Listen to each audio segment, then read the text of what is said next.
What is up? I am back. My name is John Crump, and this is John Crump Live. I see Richard joining behind the scenes right now. But before we get into that, let's drop the intro.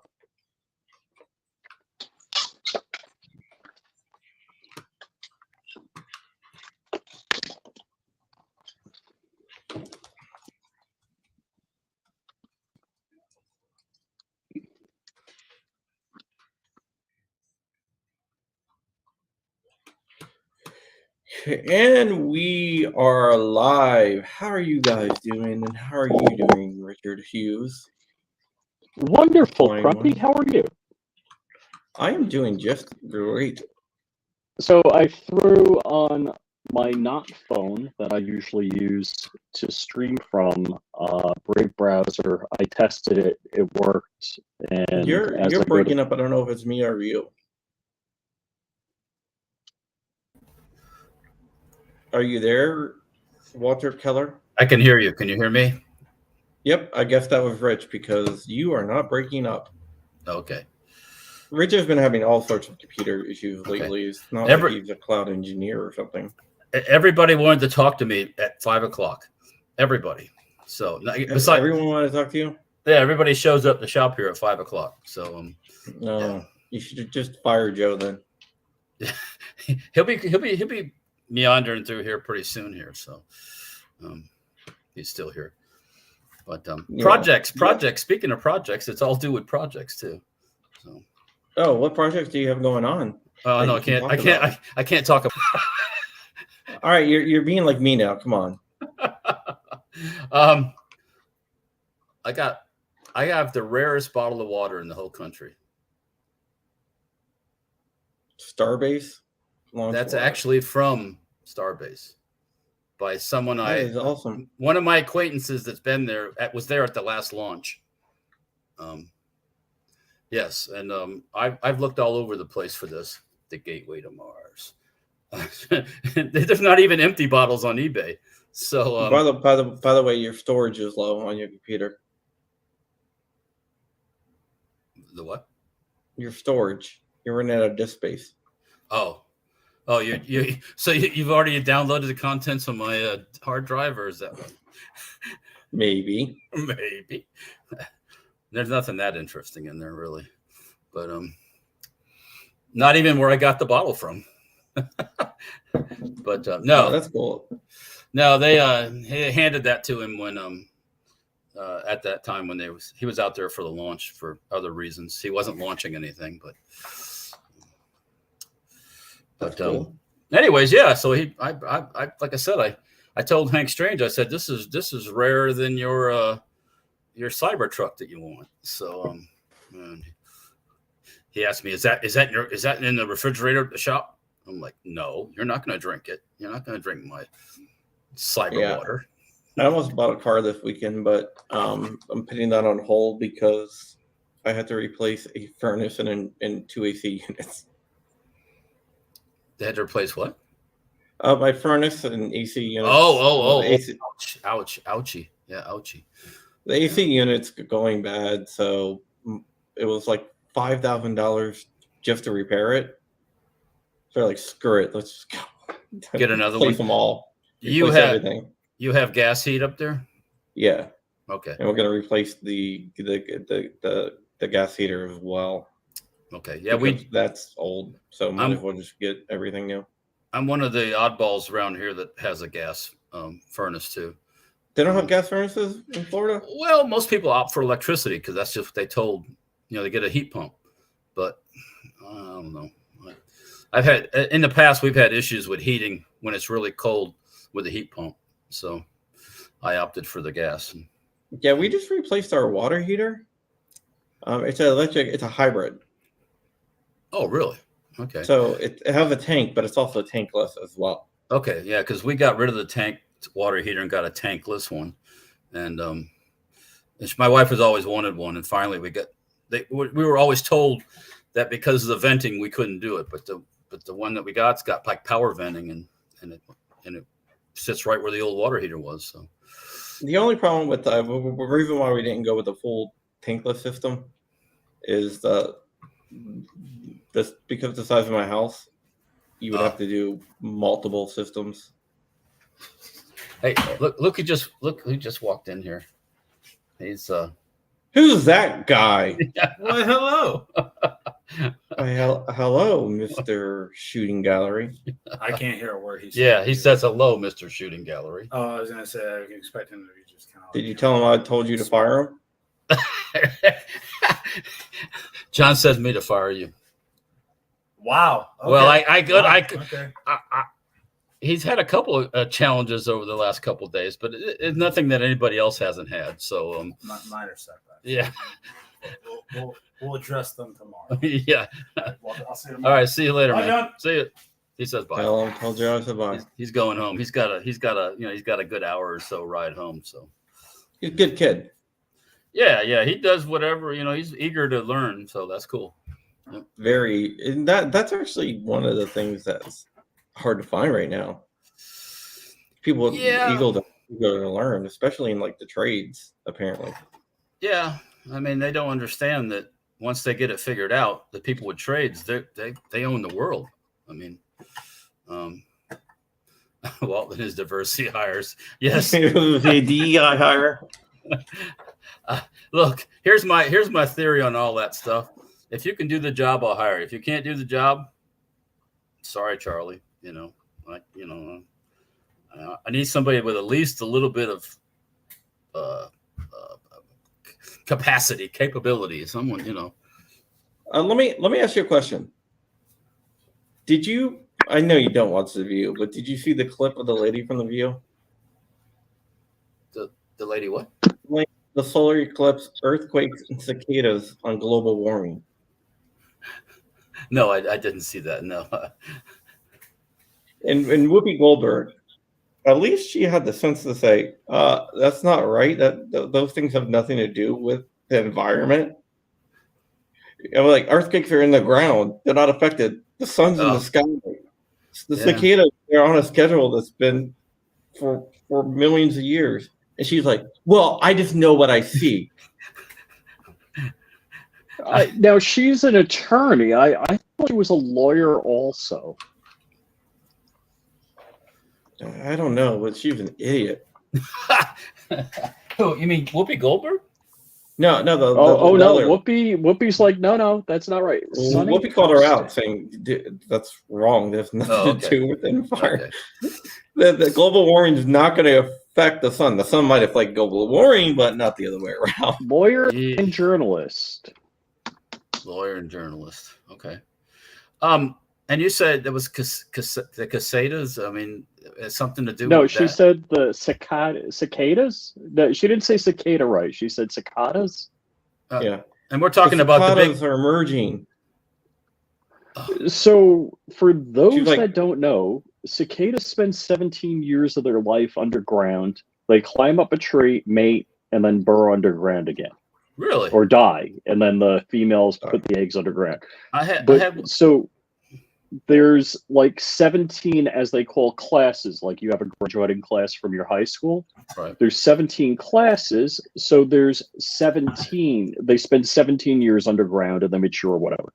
But apparently this year there's 2 classes emerging at the same time, and that only happens every 220 years. Yeah, but it's every 220 years. Yeah, they're going back forever. Wow. Yeah. Well, I speaking of those big old bugs, I had one land on my leg. I was at a wedding on Saturday, and I'm sitting there, and and I didn't see it. It landed on my leg. It was outside this wedding, and the guy behind me in the seat goes, "There's a bug on your leg," and I'm looking down at the Crusader, and I just flicked it off. I just, they're not going to hurt nothing, And the girl sitting next to me, rather attractive young lady, goes, "I don't like bugs. I'm not an outside person. I should have picked it up and put it on her cute little leg there, but I didn't." Graduated University of Notre Dame. Notre Dame. Dame. Well, then again, this other idiot graduated magna cum laude at Boston University and became a bartender and then a congressperson. Oh, that. Which one is AOC? Oh, she graduated. No, I'm not gonna say it. I'll keep it magna clean. cum laude at Boston University. Look, no, really? Are you serious? Yeah. It conspiracy is not a crime, Rich. You cannot be charged with conspiracy. It is a category. No, that was racket. Was it racketeering or what is it? Yeah, racketeering. Racketeering. Well, on that note. Well, a bunch of mafia people are probably like, "Can I get out of jail now?" Yeah. Where's my ticket out? Yeah. Well, we're going to talk about projects. Rich said something about projects. Well, I was just figuring, I made up the thumbnail, and I'm like, with my son on the front. With my son. Yeah, everything going. Well, that's the. I got to get the different Safety Harbor firearm shirt next time I'm over. Okay. And I got to get one of those the hoodies that you're selling. Okay, we can arrange that. Yeah, I got to pick that up. If I would have known you were on the show, I would have worn my shirt, but I just noticed it like right before. I was about to call Rich, say, "Hey, you're gonna fly solo today because I'm working on some stuff." Oh, but I saw Walter Keller, and I was like, "Man, I saw Walter the other day when one of your, I forget which one it was, you had the shirt on. I was like, "Oh, that's a nice shirt." Yeah. I push it because the KES stock is probably the best stock I've ever used. Where is it? I'll be right back. I don't even have mine's on my MP5. So. Oh, we can't touch guns. That's right. We can't touch. Well, guns. I can show the stock. Oh, yeah, that's true. That's true. Just don't show it attached to the gun. I got to grab my laptop there because an MP5K fits perfect in a laptop bag. I'm sure it will. Yeah, one of my buddies has the machine gun MP5K in the briefcase. Oh yes. Oh, yeah. The full on. Yeah, this is beautiful. Yeah, so that's really cool. That's and along with the 50 cal. Oh, so you got barrels for the. This is another project. What is it? This is the front end of a Madsen M50. Oh, the Madsen. Yeah, I mean, this is I now possess for the public repair sections for the Madsen. Madsen's a badass gun, dude. Now is that a 9mm? What caliber is that? 9mm. 9mm. I love the Madsen, man, especially if it's the true SMG. It will be all of that. Yes. I acquired some proper magazines, which those are pricey, right? Those are what? Pricey. Well, what I found was once I got the Madsen parts kit, I went to Apex Gun Parts, and I said I found on their website that said they had Madsen mags. So I ordered one or two because I always get two, and they don't fit. And I'm like, all right, WTF over. I mean, what's going on? They did make a later model of the Madsen that has a curved magazine. Maybe that fits. You gotta get the straight ones. Yeah. Well, I acquired these from another source, and I won't go into that source, but these are the proper magazines. I finally got a couple really nice, clean ones, and I have a barrel that I purchased from somebody else who sells barrels, and I'm going to probably make barrels too now that I have an example. And so yeah, it's getting ready to be put together, and we'll take it out to the clandestine testing facility and give it a proper break-in. You know what I never noticed? You What's have that? an Area 51 sign in your office. Area 51. Yeah. Oh, the Lockheed Martin, the Skunk Works, yeah. Yeah, I picked that up at the gift shop at the Museum of Flight in Seattle last April, actually. So yeah, Skunk Works is who actually runs Area 51 if people don't know. Yeah, yeah. I mean, my sister used to work for Otis Elevator, and she's been out there, and it's more than one. Aliens? It's more than one floor. I'll just say that. So Do you see aliens? Well, it's an elevator, so I heard it goes down. It goes down like down. So like the Pentagon goes down. I don't know like how far. Kamala Harris goes down. Knee pads, yeah. Knee pads, Harris, yeah. Yeah. I don't know. I shouldn't talk about it. So, anyways, I just heard things. But anyways, yeah, I have no doubt it's a very interesting complex out there once you get past the sand. But anyways, projects. Well, so you're doing CZ Scorpion. Yeah, the barrels. Yes, we have plenty of Scorpion barrels. I got those made for the VZ61 Scorpion. That is not the old one. That's such a cool looking firearm. Not the Evo 3. Not the plastic one. Right. What else here? Those you doing the Turcanelli? The magazine tubes for the Turcanelli. Yep. And those work for the Bonelli also. For those, and I've sold quite a few of them, and nobody's told me they don't work. So that's usually a good indicator they do work. Every once in a while, I get somebody that emails or calls and says, your stent tube doesn't work. It's not right. And I'm like, you sell them around tube. Well, and I've sold, just say a couple, more than a couple. And nobody else tells me that, but every once in a while you get an oddball that doesn't know how to do what he's doing. But of course, all SOTs, of course. So what else is going on here? Well, let me see.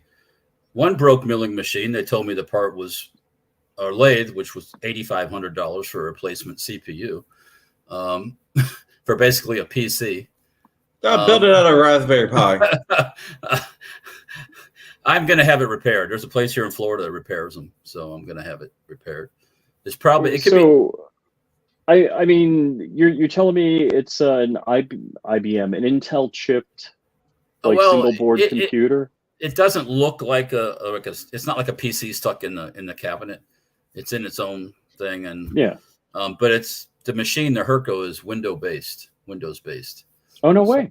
Yeah, so it wasn't booting up, and we thought the tech was out here, and this guy's pretty knowledgeable.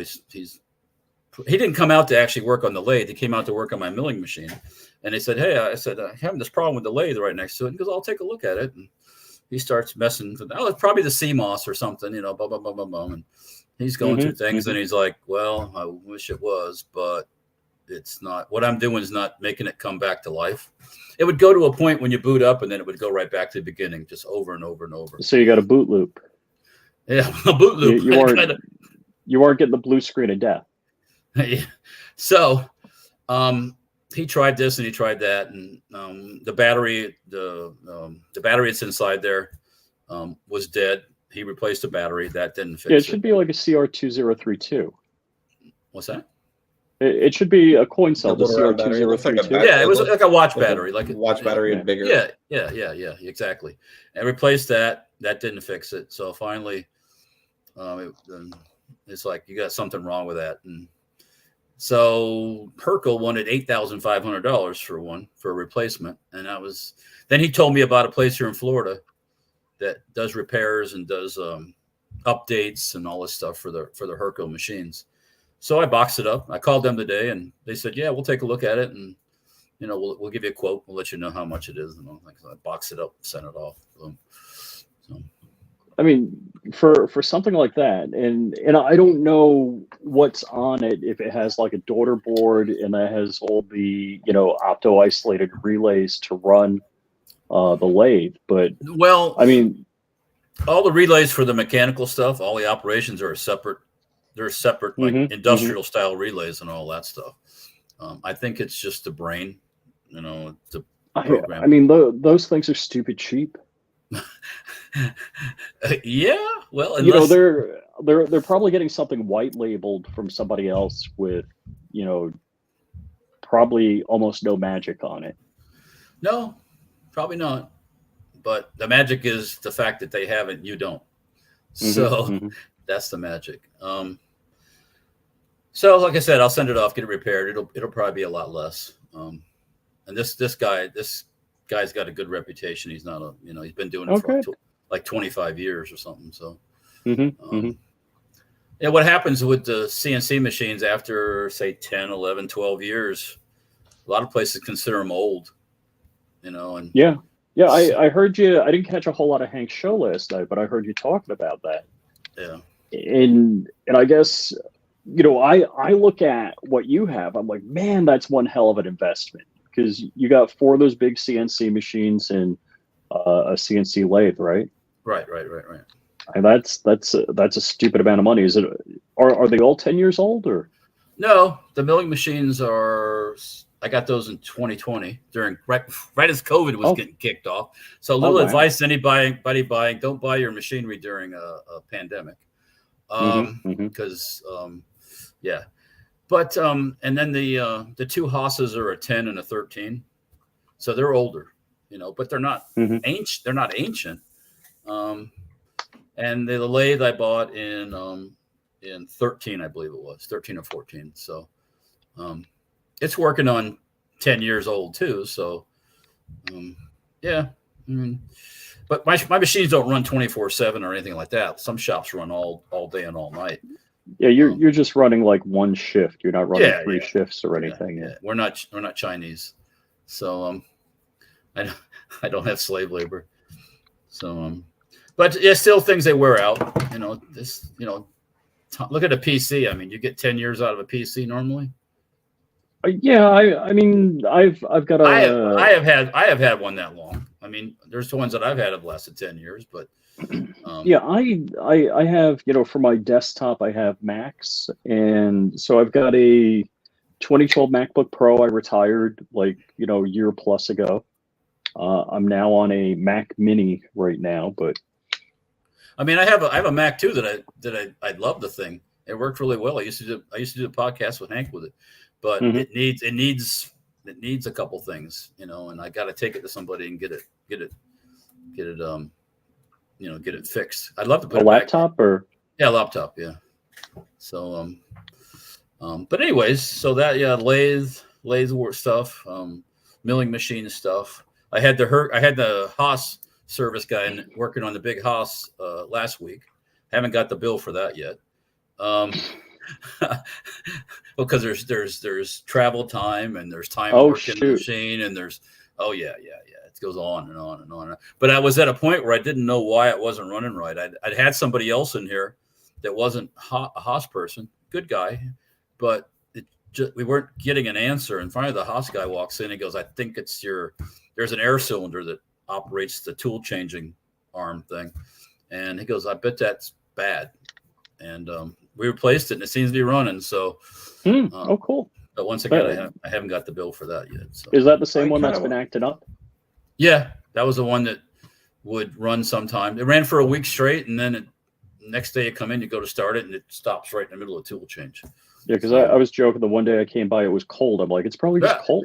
Well, now that makes sense because the piston was kind of gummed up probably inside, and that colder temperature made that thicker and gummier, and that's what probably caused that. Because it has X amount of time to make the change, and then it'll time out. So, gotcha. That kind of makes sense now. Hey, I got to say, I'm on something. Oh, go. I want to ask you a question on something. There is a a law that looks like it's going to pass. By the way, I just put out an article we're going to talk about in a second, but there's a law that looks like it's going to pass that's going to require any like type of table saw or anything, if you deal with tools, to have a flesh sensor. A hot dog cutter sensor? Yeah. Yeah, I've seen those things. I'm not going to test it. Honestly. So for 100 yeah. plus, well, you use a hot dog. For 100 plus years, we haven't had any of that. And it was just stupid expensive to have it. Just like the compact fluorescent bulbs, nobody wanted those toxic waste things. That's crap. Yeah. But they got a lobbyist in Congress and to make incandescent bulbs illegal. And the stupid thing, the United States, all lighting is 3% use of the electricity. So it doesn't even matter if you're 50% more efficient. It's just going to be 1.5%. It's a real minimalist, really annoying. And shout out to Putang out there. And they promoted all that stuff as, they last for years. They last for years. Oh yeah. The bulb will outlast me. Somehow it doesn't. No. This is crazy because, like, I know you're talking about lobbyists and everything, right? But the actual tool companies, their lobbyists are against it. Yeah, but somebody got paid off to make it happen, to make it law. I'm quite sure. There's only one company that holds the patent to that technology. Who? I can't remember. It's funny. I've seen that stuff come up in my feed lately, and I really didn't pay attention. That's been around for a long time, actually. Yeah, but the patent's held by a single company. So they just got, their lobbyists to make it so. Yeah. Solve stop. My grandfather took off one of his digits with a table saw. Look, I used to do home improvement contracting. I got all my fingers. I survived it. Most people can. Use a hunk of wood. But my grandfather also had a train wheel fall in his hand and took off a couple of his digits too. So whoa. Yeah. Back before everybody, when they tripped and falled and they called Rabinowitz and Rabinowitz. I mean, that's what Yeah. Unbelievable. Bosch made their own version, and SolveStop sued them and won. Oh wow. Shoot. So basically, and their technology is like the cheapest saw they have is like $1,000. So, wow. It's funny. A neighbor yesterday was throwing out a radial arm saw, and I drove by with my wife. She's like, "You're not taking that home." I'm like, "Sure." Well, they opened the patent. Help me out. What's Peggy say when you do that? She doesn't say anything. Because that's not going to make any difference. I was doing yard work Sunday with a steel weed whacker that a neighbor threw out down the street. All I had to do was buy a replacement head for it, which was a better one than the steel one. And I'm cutting. Nice. Every time I turned around, there were new people would move in the neighborhood, and they drag all this junk with them down from wherever. And then they realize they can't fit it all in their garage, and they throw away all this stuff. I got lawnmowers and weed whackers, and it's like, or the guy that threw that steel away says, he was out front in his yard. He goes, yeah, take it. I'm getting an electric one. I was like, okay, well, great, I'll take it. Boom, that thing fired right up and ran just fine. It's probably a $300 weed whacker, but yeah, I know you've done that with generators in the past. Yeah, people throw a generator out. Hank's generator is one that I got for $50. Patrick's generator is another one I got for $50. Clean the carburetor up, boom, running. Yeah. Yeah. But anyways, that's cool. I get it. I understand a lot of people, there are folks that are not designed to operate any type of machinery. None. Yeah, I get it. So I'm a little annoyed at things. Or so you've actually driven in my Lexus. My Lexus is like a spaceship with all the displays and all the crap. Forget about what I've added to it. Right. And it just says, maintenance, see dealer. I'm like, you could give me a video on what's wrong. maintenance C dealer? What? And I look it up. It says whenever that comes up, get an oil change. I'm like, oh, okay. Yeah. Yeah, I mean, it's been 5,000 miles. Get an oil change. So yeah, I mean,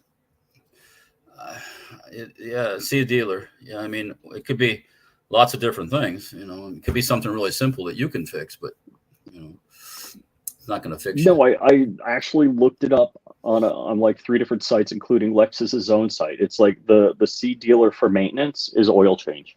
You know, it's a 5,000 mile interval. Okay. Well, why doesn't it just say, you know, change your oil, stupid? Right. My 2007 Envoy is like oil life, 85% change oil. Yeah, right. The Suburban has that. It shows you as it's going down. That's like 7,000 miles between the oil change, though, which is kind of stretching the. Yeah. Well, I guess we grew up in the day where you change it like every 1,000 miles. Or 3,000. That was the thing they were pushing for a while, too. Yes, newer oils, mostly better. Yeah. But, it's. My Suburban has a lot of miles on it, so I don't want to push the envelope too much, but it's running fine. So I guess a couple of questions. So you build the 50 BMG bolt action. You've got. Do you actually sell the pistol version, or was that just your plaything? I've done a couple for people. I have barrels. I have quite a little pile of 12-inch barrels laying around. I might do some more, but it's not for everybody. I mean, when people ask me, what kind of ballistics do you get out of that? What does it do with I've had people ask me that. What does it do with 100 yards? I'm like, okay, all right. That's not what it's for. It's for just making noise and showing off to your friends. That's what it's for. Yeah. Whatever. But I do have barrels, and I will do one for someone if they've got to have one, just as long as they're. I mean, once again, as I said, there's some people that shouldn't operate machinery. There are some folks that do not need a 50 caliber or should have one because they just don't understand how it all works, and it's. So, how did you get doing Sten parts? Quite by accident, actually. This was back like 99, 89, something like that. And a friend of mine had just bought some stuff, a 1919 side plate. And I go, Jim, how much was that? And he goes, it was like $100. And it wasn't finished. It was just what they would call 80%. And I looked at it and I go, the light went off. It's like, ding. I can make that. At that time, 1919 kits were, a good 1919 kit was $350. And you could get a used one for $150, $175 with a barrel, everything, just minus the right hand side plate. So the light went off, and it's like ding. All right, well, you need to draw it up and get some laser cut, and I did. I didn't have the money to pay for all the laser cutting, so I went to a gun show and sold some stuff that I had that I didn't care about, raised some money, got the plates cut, put an ad in Shotgun News in the classified section, and boom, started selling 1919 plates. Then I did Sten tubes. I drew that up, figured that all out, roll them on by hand, spray the glue, roll them on, do that stuff. Started doing that. Sten tubes, Sterling tubes, Sten barrels, Sten trunnions, or bushing as people call it, barrel nuts, all that stuff just kind of came one after another. So, and at the time there was other people selling the stuff too, and that's back 99, 89. There was no. So this is like people would mail you a check. Yeah. I had a PO box. They send money orders. They send checks. Call 1-800 City Harbor Firearms. Operators are standing by. That was pre Safety Harbor Firearms. So money. Some people send cash in an envelope. You know what I mean? But and like I said, a classified ad in the back of Shotgun News at the time, which I sold thousands and thousands and thousands of dollars of stuff out of a little $15 classified ad. Oh my gosh! Oh wow. Yeah, I mean, because that's that's the place people went to look for stuff. Right. There was no internet. There was no websites to go to buy all this stuff and all. It was the internet, but there wasn't like it is now. So that's pretty amazing when you think about it. For $15, you're buying your way into like a very profitable audience. Oh yeah. I mean, whereas now everything is so dispersed. I've the only time I've ever heard of Shotgun News is from you. I mean, Shotgun News used to come and it would be still out there. It's firearms news now. Firearms, yeah. But it used to be, an inch thick, 3/4 of an inch thick, full of all the classified ads you see now on the internet. On the classified ads, but the classic firearms, Atlantic.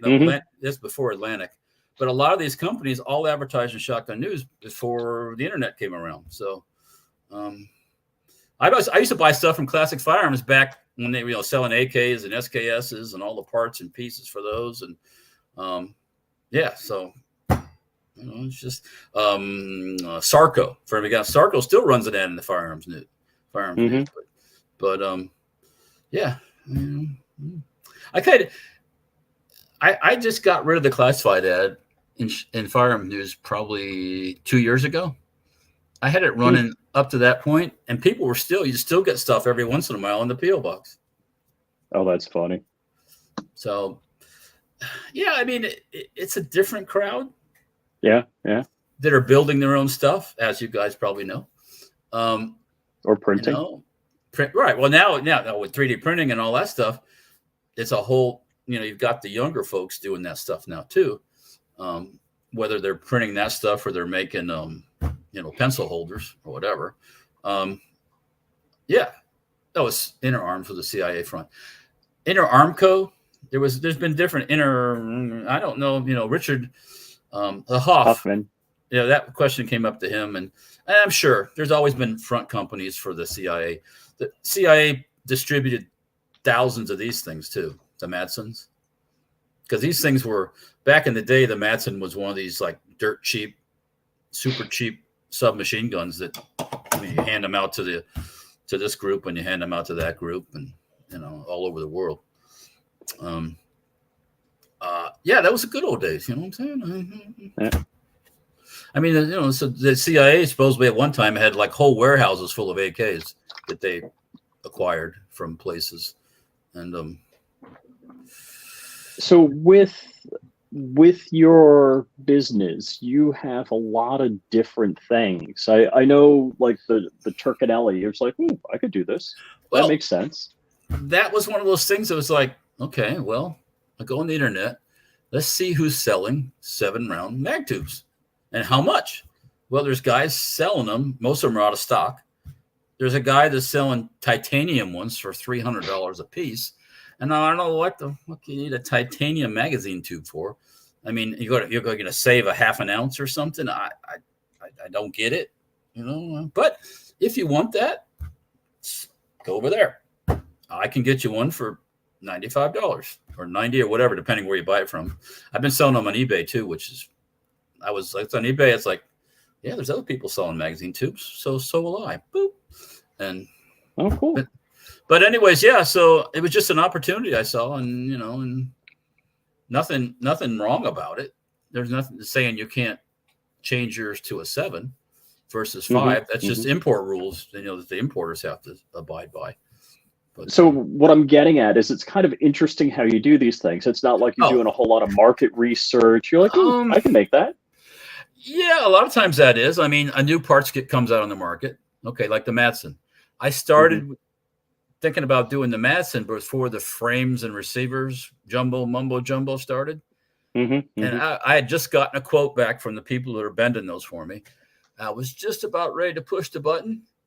And it was like, let's see what happens. Because there was all kinds of talk about previous determinations were no good anymore. Right. And this, that, and the other. And I was like, that was in 22, actually. So I didn't do anything. And then once the frames and receivers thing gets a little more sorted out, I said, fuck it, it's time to do it. Boom, hit the button. And cool. Got the quote back. And the quote was pretty much the same as it was in 22. And boom, I got replacement sections. So Yeah, I mean, so that's how it works for me. I see something, it's like, oh, yeah, I might be able to sell a couple of those. So, once again, I'm not looking to, I don't look. I like to have a nice profit margin. That's what I look for, a nice profit margin. So if I can make something relatively inexpensive and sell it still cheaper than everybody else and still make a decent amount of money, I'm in. So, and you got to have a need for people who want to have. There's got to be a market, and there's got to be a want out there for it too. I mean, there are some things. Man, I missed it pretty damn so good. Yeah, well, yeah, everybody does. I mean, yeah, I mean, this whole cut up barrel thing is such a bunch of silliness. But yeah, but it creates opportunities for other folks. At one time there was no AK barrels. Now you can get AK barrels by the truckload if you want.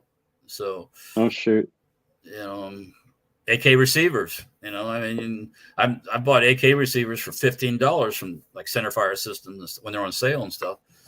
Back in the old times, there's no way you got that for that money. You had to, or like AR receivers for $30-something. There was a time when you couldn't get an AR receiver any less than $99 everywhere. Doesn't matter. Yeah. It was, Oh, I got these for like Anderson's for $32. Yeah. Yeah. I mean, I don't see how they can make it for that. They do because they do them in mass. But right.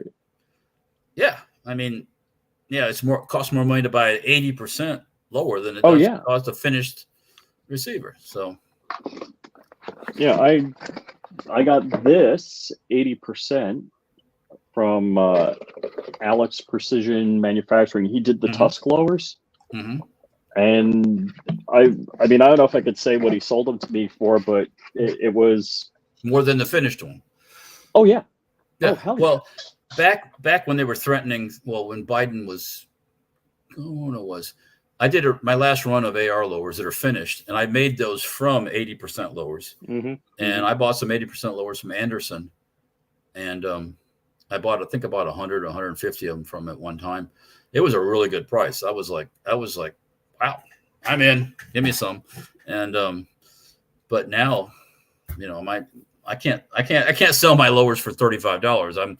I'm giving them away if I sell them for $35 or $40. So right. Well, you bought raw ones. You had to machine them, and then you have to get them anodized. Serialize them and anodize them, all that stuff. So,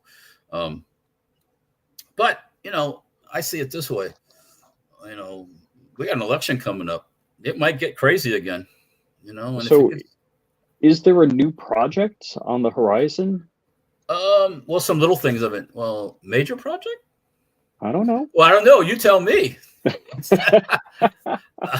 don't know, man. Oh, by the way, I do have a 50 Harbor. You said you did something. I asked if you had pictures of it. Oh, that. Well, I already asked him about a project, and he said he couldn't tell me. Well, that was something else completely different than what Richard's talking about.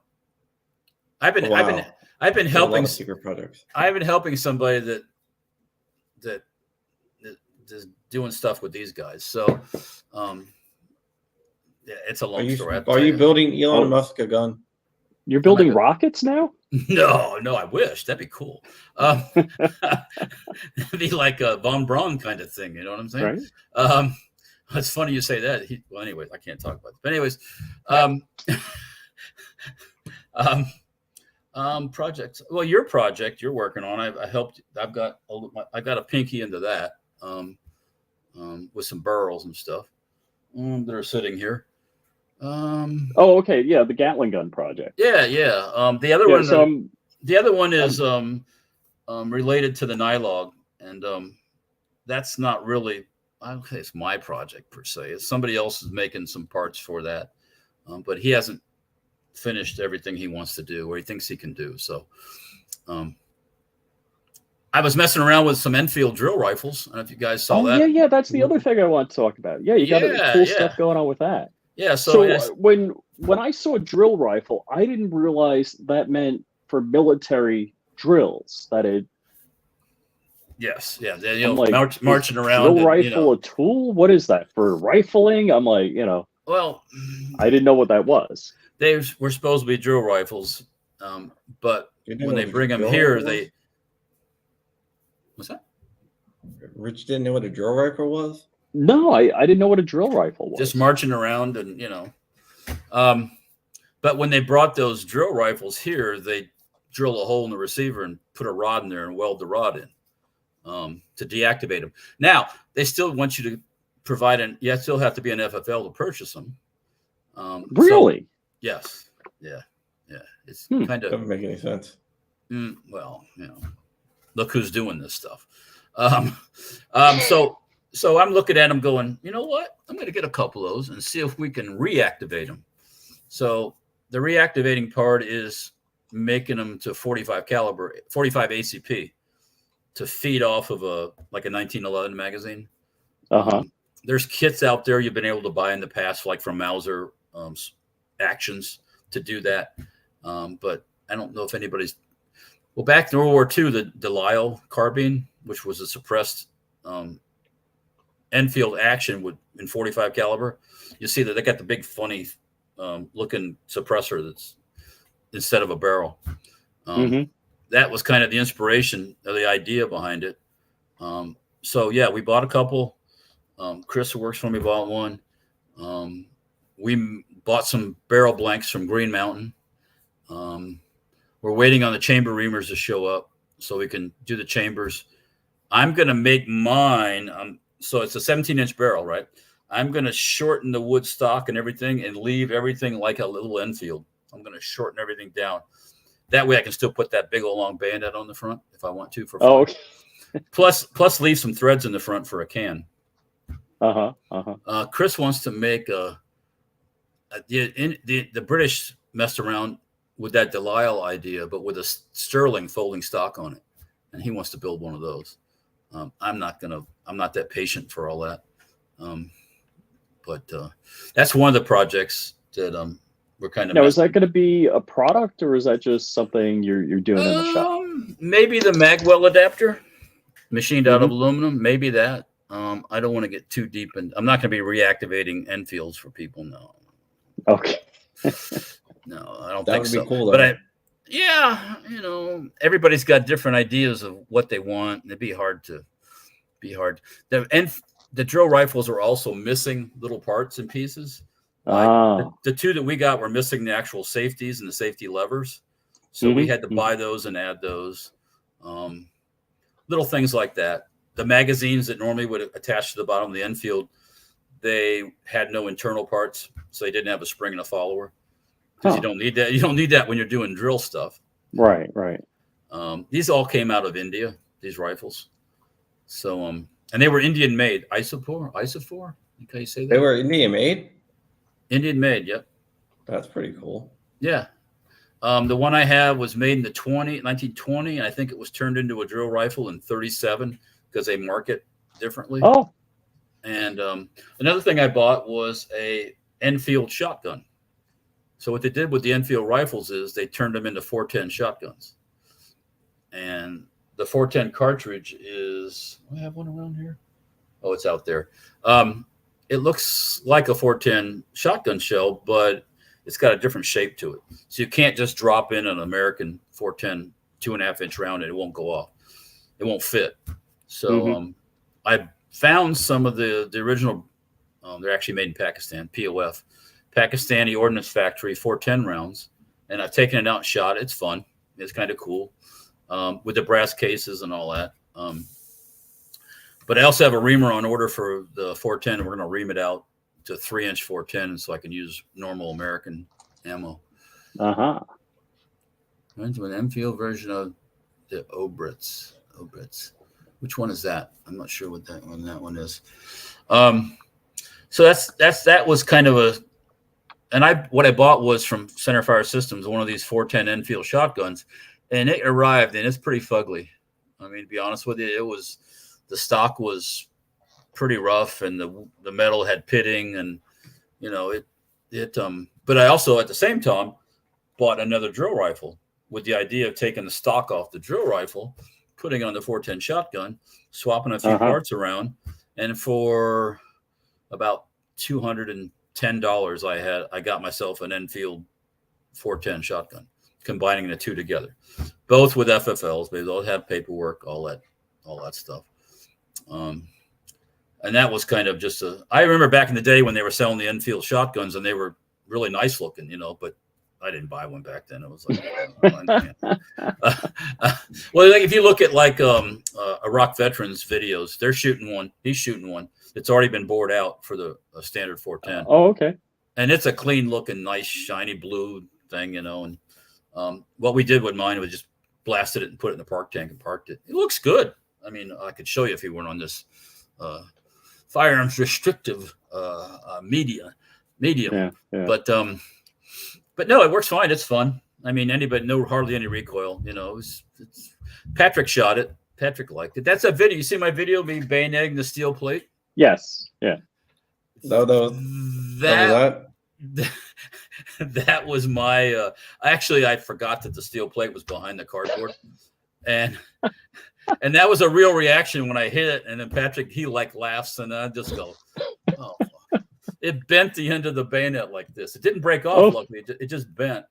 And, jeez. I got Can back. You heat it up and bend it back? I heated it up a little bit and knocked it back,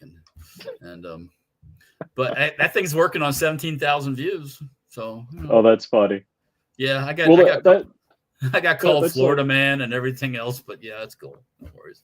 I did a short with the High Point 10mm pistol, and what was it?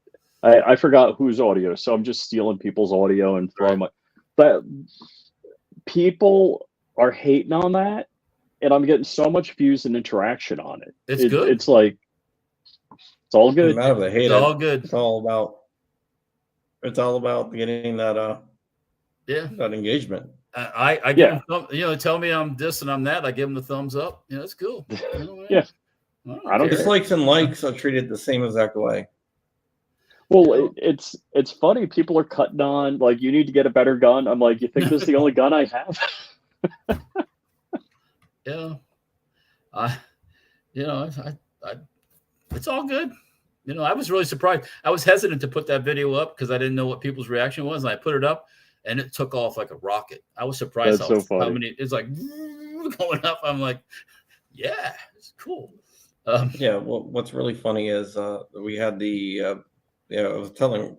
I'm getting a new air conditioning units and also a new furnace, and all that stuff is in my gun room, locked up in my gun room. So I had to unlock the door and everything. The guy walks in and he's like, "Holy shit!"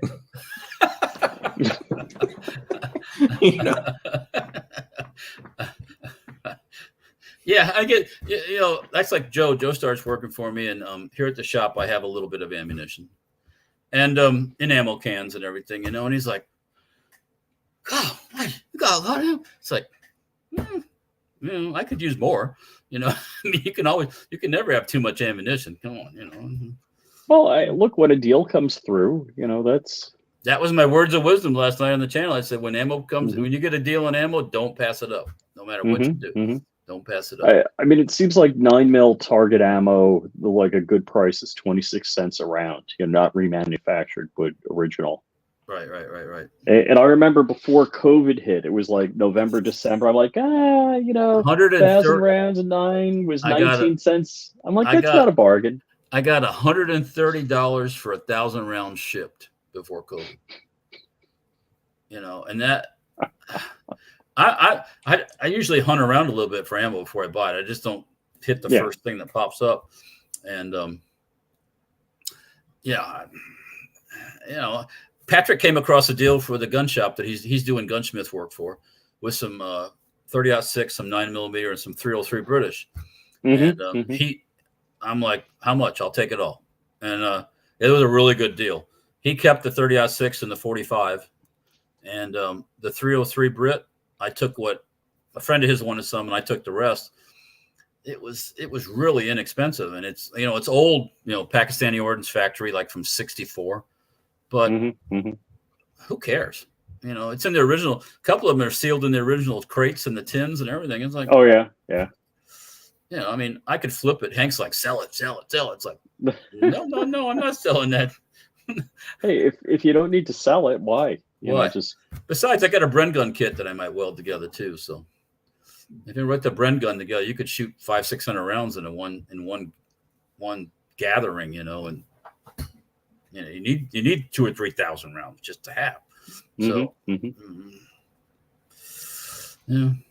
I used to do that with AK ammo. Whenever I see some AK ammo, I'd buy a case here, buy a case there, buy a case there. But lately, AK ammo's like been on this. I don't think I bought AK ammo in 10 years. And last time I bought, there was some stupid deal on Wolf, and I'm like, I bought like 4,000 rounds. Right. Yeah, I mean, but it had kind of moderate. It had got in a decent level. It was like 335, 340 for 1,000. Then all of a sudden, it just started this steady climb, and now it's like 4 something for 1,000. I'm like, I'm out for right now. I'm out. Well, so that was look at the Mosin. The Mosin ammo used to be stupid cheap. Oh, like yeah. Mosins and the ammo were stupid cheap. So if you wanted to shoot, a 7.62 round, a larger round, that was a cheap way to go. Yeah. But at $250 or more for a Mosin, that's no value. No. And the ammo's not cheap anymore. So not as much. Well, 303 British used to be like, that Pakistani Ordnance Factory stuff would be 10 cents, 12 cents a round because it's old, and it's corrosive and scares people away too. And it's like, but now that stuff is 30, 40 cents a round, easy, and I didn't pay that much for what Patrick found. And I was like, that's why I said, I'll take it all. Whatever you can get, I'll take it all. Yeah. And I shoot it though, too. It's not like I hoard it to keep it. If we need to go shooting, I grab the ammo and let's go shooting. Oh, well, that's the way it goes. That's why when you go to Hank's to shoot, I want to be there.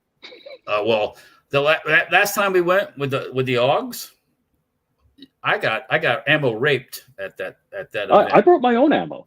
I had a whole can of like 1,000 or 1,500 rounds of 223, and it was more than half gone when I got back. It was like I was like, holy cow, man! Everybody was like very free with their handfuls of 220. Now that stuff was all reloads. That I've been buying the reloads from Second Amendment Armory, I think it is, or Second Amendment 1 or 2, and it fires fine for the most part, just for blasting, for doing stuff like we were doing. But they were very they're spoiled. Those boys are Hank provides ammo a lot of times. Patrick, not so much all the time. He's gotten better, but but if somebody doesn't have any and they're like mopey and stuff, okay, you can have some of my ammo. Well, it's fun. Like you bring some cool guns out. Like I'm trying to think. The first gun I shot full auto was one of your Stens. Oh yeah. Well, Joe shot a couple years. Joe shot the my VZ2426 that I haven't. Yes, that was. I make barrels for those too, by the way, for the VZ2426. The Czech, it looks like a Uzi. He shot that, and he says this is the best machine gun ever. Yeah. And like, Joe, you've just started. How do you know that's the best one ever? But the best one ever is the SCG 44. That's pretty good. That's pretty good. Somebody was asking about the STG 44 that you have on order. The semi-auto one, yeah. Yeah, I'm waiting on Palmetto State's going to come through me on that one, for that one, hopefully here. I ordered that from Hill and Mac Gunworks after the 2017 SHOT Show. I saw it. I saw it. Yeah, I saw that there, and then I went home and I said, you know what? I'm going to pop down some money and the whole amount for it. By the way. Oh, that's 7 years. Wow. Yeah, it's almost. We're working on this as long as it took me 9 years to get the Shrike from. They call themselves Fight Light now, but it used to be Ares Defense. And I knew him too. I still know him. But you don't like him or something? Well, no. Well, I knew him, but now he's a dick. No, well, there's that thing. People that know other people, friends of other people, friends of friends that that I used to work for, kind of thing. But anyways, yeah, I finally got it after 9 years. I didn't want a refund. He would give you a refund if you wanted the money back. And I said, no, I don't want the refund. I want the upper. And it finally showed up one day at the shop here. And this was years ago, few years back. And I just let it sit and look at it in the box. I didn't open it for a while. I was like, I can't believe it's actually here. You know? So finally I opened it up. We took it out and shot it. It's all right. You know, I mean, once, you know, it's kind of it's the thrill of the hunt. Oh yeah. Yeah. Once you get to the, you know, you get the game or whatever, or the prize, and it's like, oh, next. Right. Well, that's like PSA has a fantastic price on the RDB, and I'm like, I want one of those. I'm like, yeah, but you know, it's like, am I just gonna buy it and throw it in the closet? The RDB is a 223 or the 308? Yeah. 223. Okay. Yeah, that's the one that ejects down and right. Yes. Oh, I like. Yeah, I wonder what she's doing. Oh, my significant other just went through here with a hand truck. But no, those are cool. Those are really cool. It shoots it out the front. Is that what? No. That's the RFB forward. That's a 308. The RDB ejects it down in your shirt pocket. Okay. Do they still have no QD mounts on it? I believe you're correct. I got that SU. That was a project too. The SU6. I picked up an XU16 from Hank Strange. Mm-hmm. He just took some guns to auction that he wasn't using and stuff like that. And when I was at his house and I saw it there and I'm like, that's interesting. And then later one day I'm in the shop here and I'm like, I want to get that because it's an oddball gun, you know. So I got it from him. He owed me some money and we did some swapping and trading and boom. And so then once you get it, it's got that underfolding plastic stock and this chintzy bipod handguard and everything. And it's like, this is nasty. It's just, I get it. You know, it's backpack gun, all this, you know, stuff here. But I think we got to do better. So that's when I ordered the Kel-Tec lower with the car stock on it, which was an abomination, the car stock. Oh, my God. That's pretty bad. I mean, look at that. Oh, she went to Costco. Oh, look at that. Resupply is here. You would think a company that all they do is injection molding, that they would do something real good. A little more. The car stock was, every edge on that thing was sharp. You know. Oh, that's funny. Yeah, and it was just like, okay, that's got to go. I took that off, and I ended up putting I actually bought a really cheap. You got to break out the deburring tool. Oh, I was past deburring. I wasn't deburring anything. And aside from the sharp edges, it was running a commercial buffer tube, which I thought a little odd from, you know, Kel-Tec. Right. But hey, probably cheaper. That's why they did it. And so I ended up buying from a company a SOP mod style stock, which is like but it was only like $45 for the stock and the tube and everything. Much better, higher quality. I don't know where they injection molded it at, but way better than the Kel-Tec one. I ended up putting what'll work on the front end of the Kel-Tec, took off that bipod thing, is the AK, the Magpul Zukov. Actually has clamps that clamp to the barrel.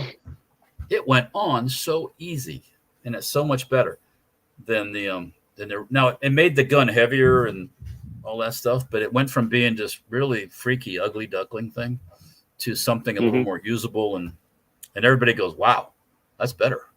You know, and it's like, so that was another project that I picked up, and you know, and I was okay. I shot it. I made a video. Now what's it doing? It's sitting in the safe. So I took the $400 gun. I ended up paying about $400 for it in all, and added another $300 worth of parts to it to get it to my likes. And yeah, and then ragged on Kel-Tec some in some videos and stuff like that. I have a Kel-Tec pistol in my pocket most of the time, so I don't, it's not that I don't like their stuff. It's just, you know, I don't like their stuff. Well, that P32 that I carry around in my pocket, when I first got it, every edge on that was sharp too. I mean, it's just like, you know, that's too funny. My pockets have wore off the sharpness, but I'm just kind of anal retentive about when you pick up a gun and there's sharp edges.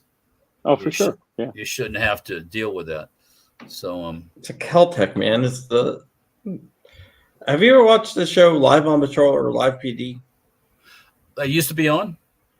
Yeah, but they have Live on Patrol. It's the same show. They just moved to a different they channel. brought it back. Yeah, before COVID. Yeah, I used to watch that all the time. Not the new one. I haven't watched the new one. So yeah, but here's the thing: if they find a gun, like a criminal uses a gun, what do they usually find? It's going to be one of two guns, and they're both coincidentally located near each other. You're going to find a high point in the Caltech? Oh my, Cocoa Beach. The Caltech, and there's another one that they always find. Diamondback? No, it has like a freaking 12-pound sky. Sky. Well, because the skies are relatively inexpensive. I mean, that's probably why. I don't know. I had one for a little while. It was given to me just to try it out. It worked. When it was Robin's Egg Blue, which I picked out of some strange reason. I said, let me see that one. Yeah, but I passed it on to one of my employees. So what else have I been working on? Well, you know what we've been working on? Time to go. Dinner. Boom. Yep. Sounds like a plan. All righty. Well, thank you so much for coming on. It's been a freaking fantastic. I love having you on, man. And we didn't get to talk about the topic that I wanted to talk about. I linked the article out there like way back. So I'll just go to Amaland. It's the first article. Okay. Yeah, I was Joe. I didn't stop talking the whole time. So no, that's okay. No, that's good. That's a good show. It's less work for me. I can program stuff. you can search my hard drive while I'm talking. Yeah. Yeah, he was like, and I told him that his hard drive is low in space. Yeah. Yeah. It is. No, that's okay. Well, like look at it. You can tell how much space you have left on it. Oh, okay. Okay. Yeah, one of them's probably pretty full.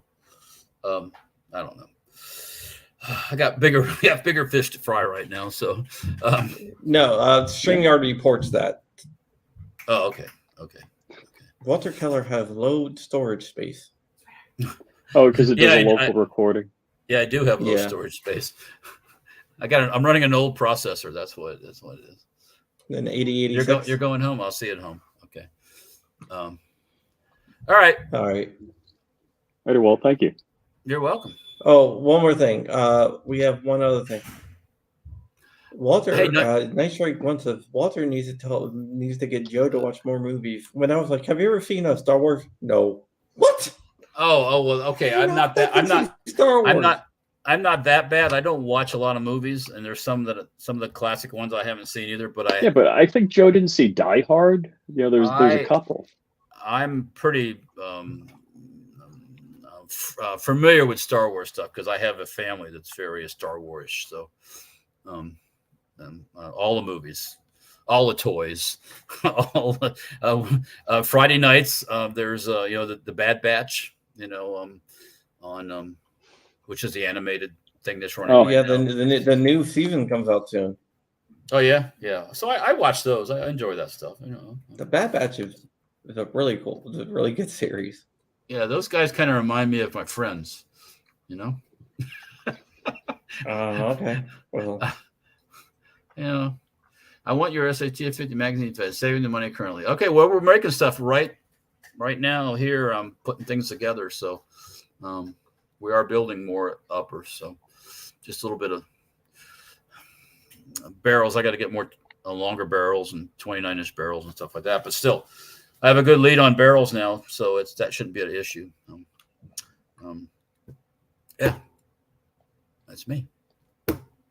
Time to go. All right. 1, 2. That is it. Well, I will. I guess I'll see you guys later. All right. And thank you for coming on. You can follow Walter at Safety. Check out Google Safety Harbor Firearms, Stem Parts. Also, check out Dirtfoot Racing on YouTube. And if you want some stuff I did years ago, go to Mower Death. One word, Mower Death. And I'm going to be making some new Mower Death videos, but Mower Death, yes, one word. I'm scared. He shoots running mowers and weed whackers and stuff like that. Yeah. Wow. Okay, that's interesting. That's if I would have kept doing that, I'd probably be Demo Ranch by now. But I kind of forgot about it when I started, getting more busy. So, oh well. Get back to that. All right. Well, check your temp files. It might be loaded up with old update files. There you go. All right. All right, guys. You know what? Rich Flying Rich on YouTube, Flying Rich _official on Instagram, Flying Rich Firearms on YouTube, and you guys know where to find me because you're watching.